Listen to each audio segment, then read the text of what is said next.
بسم اللہ الرحمن الرحیم۔ شب برات کی رات بڑی اہمیت کی حامل رات ہے۔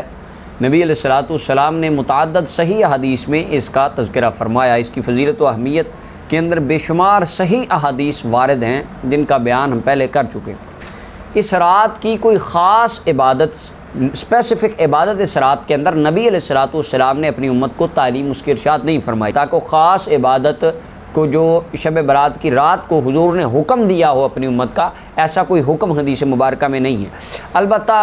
صوفیاء کرام سے، علماء ربانیین سے کچھ افکار اور کچھ عبادات منقول ہیں، جیسا کہ یہ میرے سامنے غنیۃ الطالبین ہے، اس کی پہلی جلد ہے، اس کا صفحہ نمبر 192 ہے۔ اس کے اوپر حضرت سید شیخ عبد القادر جیلانی رضی اللہ تعالیٰ عنہ 11ویں والے پیر آپ فرماتے ہیں فَأَمَّا الصَّلَاةُ الْوَارِدَةُ فِي لَيْلَةِ النِّصْفِ مِنْ شَعْبَانَ فَهِيَ 100 رَكْعَةٍ، کہ اس رات کے اندر ایک عبادت، یہ حضرت سرکار غوث پاک فرماتے ہیں ایک عبادت ایسی ہے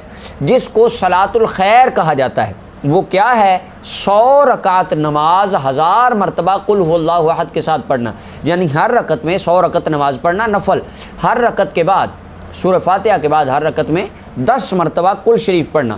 اس طرح 1000 مرتبہ قل شریف بن جاتی ہے، 100 رکعت بن جاتی ہے، اس کو صلاۃ الخیر کہا جاتا ہے۔ سرکار غوث پاک فرماتے ہیں کان السلف الصالح یصلونها جماعہ، ہمارے پچھلے صوفیاء اس نماز کو جماعت کے ساتھ ادا کرتے تھے۔ اب دیکھیں 1000 سال سرکار غوث پاک ہو چکا ہے اور غوث پاک فرماتے ہیں آج سے پچھلے صوفیاء اس کو جماعت کے ساتھ ادا کیا کرتے تھے۔ حضرت امام حسن بصری سے سرکار غوث پاک آگے کے روایت لکھتے ہیں، فرماتے ہیں روی عن الحسن البصری رحمہ اللہ، امام حسن بصری سے مروی ہے، آپ فرماتے تھے، امام حسن بصری مولا علی کے روحانی خلیفہ اور سیکٹری تھے، آپ فرماتے تھے حدثنی 30 من اصحاب رسول اللہ صلی اللہ علیہ وسلم، آپ فرماتے تھے مجھے رسول اللہ کے 30 صحابہ نے یہ حدیث، یہ بات بیان کی، انہوں نے مجھے بتایا ان من صلی هذه الصلاۃ فی هذه اللیلہ، جو شب برات کی رات 100 رکعت 1000 مرتبہ قل هو اللہ کے ساتھ پڑھے، یہ نماز پڑھے، نظر اللہ الیہ 70 نظرہ، اللہ 70 مرتبہ اس بندے کی طرف نگاہ رحمت کرتا ہے، 70 مرتبہ، اور